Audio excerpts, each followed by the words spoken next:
please wait. Don't abandon me here, I pleaded, the desperation in my voice echoing through the desolate mountainside.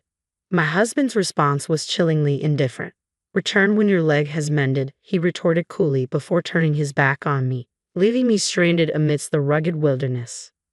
Frantically, I cried out once more, a futile attempt to halt his departure, but his smirk and fleeting glance were all the acknowledgement I received before he vanished into the distance.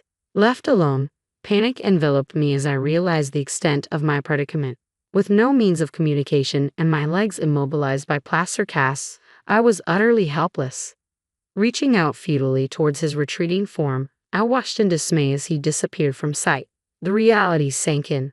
My husband had callously deserted me in this unforgiving terrain. Helplessly sprawled on the ground, I could only watch as he drove away, leaving me to confront my fears alone.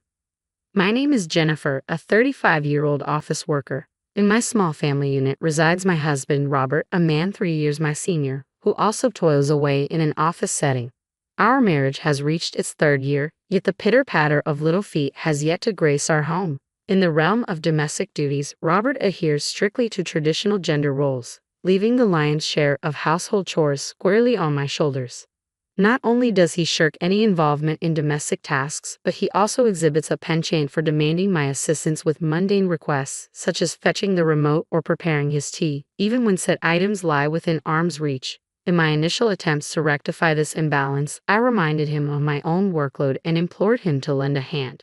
His response, steeped in patriarchal entitlement, echoed through our home. I am the primary breadwinner. It is your duty to attend to such matters. Repeated entreaties for his cooperation were met with disdain, as Robert dismissed my appeals as mere nagging, punctuating his disapproval with ostentatious displays of frustration. Gradually, our interactions soured, his once warm morning greetings replaced by stony silence. Faced with his unyielding stance, I reluctantly assumed sole responsibility for our household chores, resigned to the reality of our domestic dynamic. I must confess, there are moments when the weight of exhaustion from work bears down heavily on me, and I find myself yearning for his assistance. Yet I've learned to endure it in silence, deeming it preferable to the alternative of facing his complaints or enduring his indifference. One fateful day, as I made my way to work, fate intervened in the form of a child teetering perilously close to the edge of a staircase at the train station. Without hesitation, I propelled myself forward, a warning cry escaping my lips as I intercepted the child, shielding him from a potentially calamitous fall. However, in my valiant effort, I too became ensnared in the precarious descent, my body twisting and contorting as gravity pulled us both downward.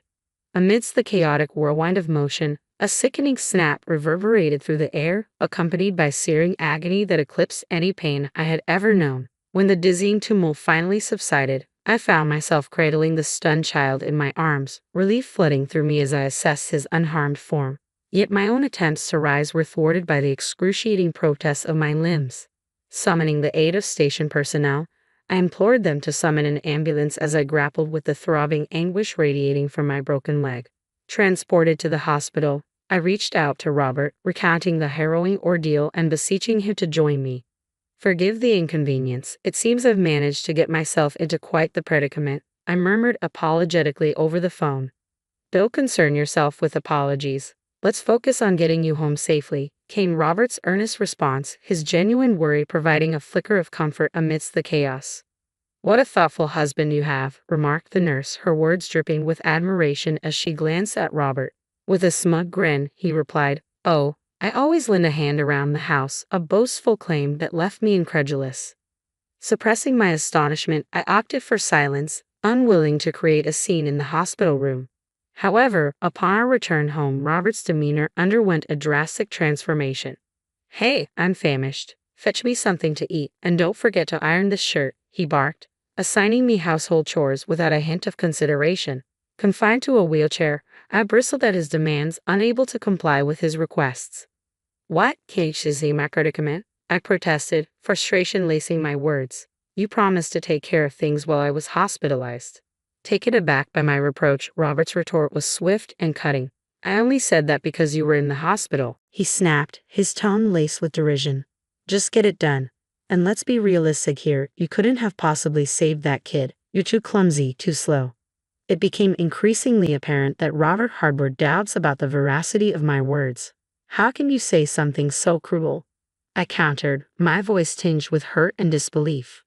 Unmoved, Robert's concern veered swiftly towards financial matters. Does it really matter? He retorted callously. Are you taking time off work? What about your salary? His words cut deep, emphasizing his prioritization of money over my well-being. Though I knew I would receive some form of compensation from my job during my absence, it would pale in comparison to my regular earnings. You can't contribute to household chores or bring in a salary. You're utterly useless. His criticism stung, leaving me speechless and reeling from the unexpected onslaught. As I struggled to process his harsh words, Robert sank into the sofa with a disgruntled sigh, his discontent palpable. Why did I ever marry you? He muttered bitterly, his tone dripping with disdain. Bewildered by his hostility, I sought to defend myself. I didn't choose to be in this condition, I protested weakly. Enough with your excuses. Robert's retort was sharp and unforgiving. If you have the energy to complain, then start pulling your weight around here. Surely you're capable of that much. His words struck a raw nerve, plunging me into a suffocating sense of despair. Unable to bear his callousness any longer, I found myself blurting out, "That's it. If this is how it's going to be, I'm going back to my parents' house." Robert appeared more than willing to accommodate my decision. "All right then, I'll take you there," he chirped, reaching for the car keys. With minimal preparation, I gathered only the essentials into a bag, relying on my crutches to navigate. However, Robert's assistance was conspicuously absent as I struggled to make my way to the car. "Come on, what's taking so long? Hurry up and get in," he grumbled impatiently, tossing my bag into the car with careless disregard. Irritation oozed from every pore as he settled into the driver's seat, clearly perturbed by the inconvenience. The journey to my parents' home, nestled amidst the mountains, stretched before us, a daunting 2-hour drive. Despite my misgivings about Robert's sudden willingness to accompany me, I had little choice but to rely on his assistance for the time being. As the city lights faded into the rearview mirror, Robert's sour disposition remained unchanged, his irritation palpable with every click of the tongue at each red light we encountered. Lost in contemplation, I resigned myself to pondering my options once I reached the safety of my parents' embrace. However, my reverie was shattered when the car abruptly halted. "What's happening? Did we run out of gas?" I queried, turning to Robert in confusion, only to be met with a venomous command. "Get out of the car here." Perplexed, I protested. "Here? Why? I can't be left stranded in the middle of nowhere." "Shut up. Don't come back until you're able to walk again." His words cut through the air like a whip, leaving me speechless and abandoned in the desolate expanse of the mountain road. Never in my wildest dreams had I envisioned such a nightmare scenario. Despite my frantic attempts to cling to the seatbelt and door, Robert callously ejected me from the car with a forceful shove. My pleas fell on deaf ears as he callously smirked, re-entered the vehicle, and sped off, leaving me stranded on the roadside. Paralyzed by shock and disbelief, I could do naught but cry out in desperation as Robert's car vanished into the distance, taking with it my belongings and any means of communication. Night was fast approaching, casting an ominous shadow over the desolate surroundings. With each passing moment, my sense of helplessness deepened, uncertainty gnawing at my core. Although I had informed my parents of my impending return, the prospect of their rescue felt increasingly remote. Left to my own devices, I resolved to crawl towards civilization, each agonizing inch a testament to my determination to survive.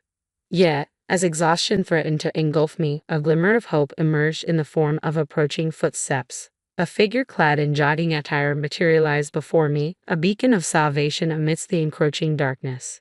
My desperate cries for help caught the attention of the approaching woman, who quickened her pace and hurried over to my side. "What happened? Why are you alone here, and what's with the state of your clothes?" she inquired, her concern evident as she took in the sight of my disheveled appearance and the dirt-streaked cast encasing my leg. Tears welled in my eyes as I recounted the events that had led to my predicament. Moved by my plight, the woman, whose name I would later learn was Patricia, wasted no time in offering assistance. "My home is nearby. I'll fetch my car. Just wait here," she reassured me, dragging her windbreaker over my shoulders before hastening off. Gratitude overwhelmed me as I huddled beneath the shelter of her jacket, fervently praying for her swift return. True to her word, Patricia was soon back, her car idling nearby as she extended a helping hand. Let's get you to the hospital first. Then we can figure out where you live, she suggested, her kindness a balm to my wounded spirit. Moved by her selflessness, I suggested we make a detour to my parents' home, fearing their worry for my well-being. Patricia readily agreed, her empathy a soothing presence as we embarked on the journey together. With each passing moment, our conversation deepened, bonding over shared indignation towards the cruelty I had endured at the hands of my husband, Robert. Before I knew it, we had arrived at my parents' doorstep, Patricia's comforting presence a beacon of hope amidst the turmoil. Thank you so much for your kindness. Please come inside. Let me properly express my gratitude, I urged Patricia, extending an invitation into my home. Initially, she demurred, citing work commitments for the following day. However, recognizing my inability to navigate on my own, she graciously assisted me to the entrance. As we reached the threshold, my mother emerged, her expression a mix of concern and relief. Profusely thanking Patricia, she eventually persuaded her to step inside. Once within, my parents and I showered Patricia with gratitude, overwhelmed by her selfless act of compassion. Seated amidst the warmth of my family's embrace, I recounted the events that had led me back to their doorstep and Patricia's invaluable assistance. What a despicable man. You should divorce him immediately, my father fumed, his anger palpable. You need to rest, my mother interjected, her worry etched across her features. But I had a task at hand. I need to call Robert, I declared, determination driving my actions. With my parents by my side, I reached for the home phone, steeling myself for the conversation that lay ahead. You're home already. Come back as soon as you're healed. Who will take care of the house without you? Robert's tone held no trace of remorse as his callous words echoed through the speakerphone, audible to both me and my enraged parents. Enraged by Robert's callous disregard, my father's voice thundered through the phone, seething with fury. What nonsense is he spouting? He's got some nerve, he bellowed, his anger palpable even from a distance. Beside him, my mother's expression hardened, her disapproval evident. Despite the heated confrontation, Robert remained obstinate, his demands for my return to household duties unabated. The finality in my decision reverberated through the line as I declared, "It's over. Let's get a divorce." A heavy silence followed, punctuated only by Robert's resigned sigh. Why does it have to come to this? He lamented, shifting the blame onto me with practiced ease. Exhausted by the emotional turmoil, I terminated the call with a weary sigh, the weight of my decision hanging heavily in the air. In the aftermath, it took considerable effort to soothe my parents' frayed nerves, their anger simmering beneath the surface. The following day, the incessant ringing of the house phone filled the air, a silent testament to the unresolved turmoil brewing between Robert and me.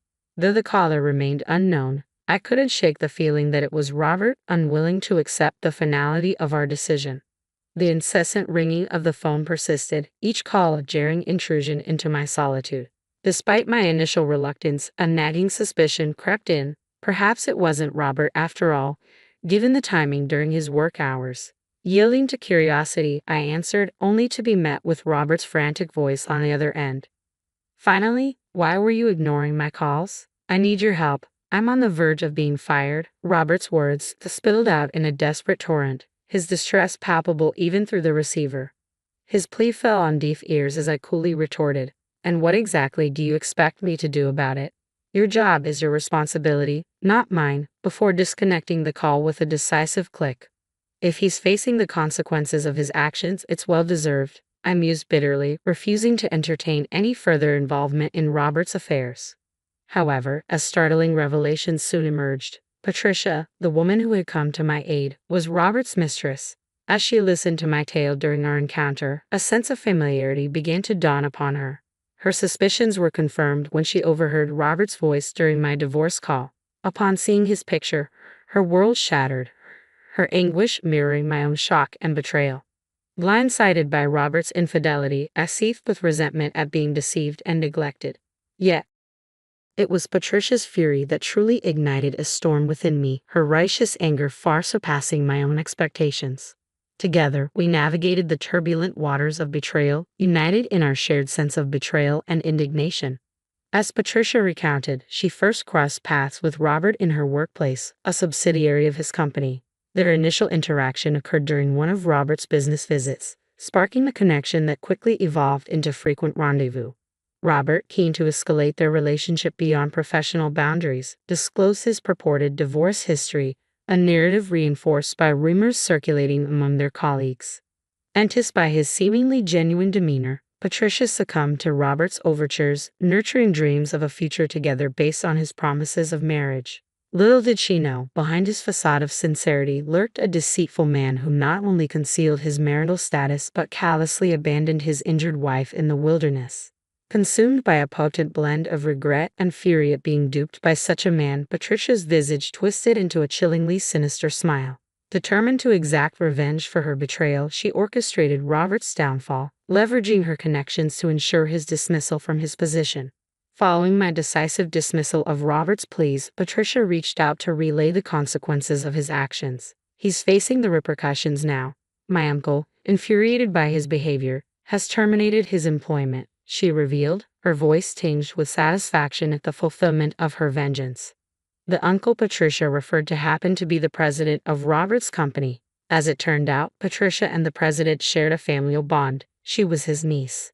Patricia, grappling with health issues that restricted her ability to work extended hours, secured a part-time position at her uncle's subsidiary, conveniently located near her residence. During our conversation, Patricia revealed that she had been jogging in the mountains that day, a cost-effective alternative to gym memberships aimed at bolstering her physical strength. Interestingly, the CEO, who lacked children of his own, showered Patricia with affection and support, given their familial ties. However, Patricia had deliberately concealed this relationship from Robert, fearing potential complications due to their distinct surnames and disparate workplaces. It's best to stay cautious, Patricia cautioned, her tone tinged with concern. My uncle mentioned Robert making inappropriate remarks. I wouldn't be surprised if he attempts to visit you again. As Patricia had ominously predicted, Robert materialized at my parents' doorstep that very night, his persistent knocks echoing loudly through the stillness of the evening.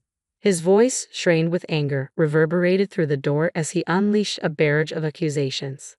You're responsible for getting me fired. You need to come with me and explain everything to the boss and apologize. Robert's tirade was fueled by his belief that my alleged collusion with Patricia had led to his termination. In his skewed version of events, I had embellished details of his affair to Patricia, thereby triggering a misunderstanding with the boss. As the gravity of the situation dawned on me, I realized the true meaning behind Patricia's cryptic warning of Robert's inappropriate behavior. However, before I could formulate a response, my father, unaware of the brewing storm, had already swung open the front door, unwittingly inviting Robert's wrath into our home. Enough with your excuses. How dare you demand an apology from my daughter after betraying her trust? You got what was coming to you. Now, get out. My father's voice thundered with righteous indignation as he forcefully ejected Robert from our doorstep, slamming the door shut and locking it behind him. Yet the commotion outside persisted, Robert's pleas for forgiveness echoing through the walls.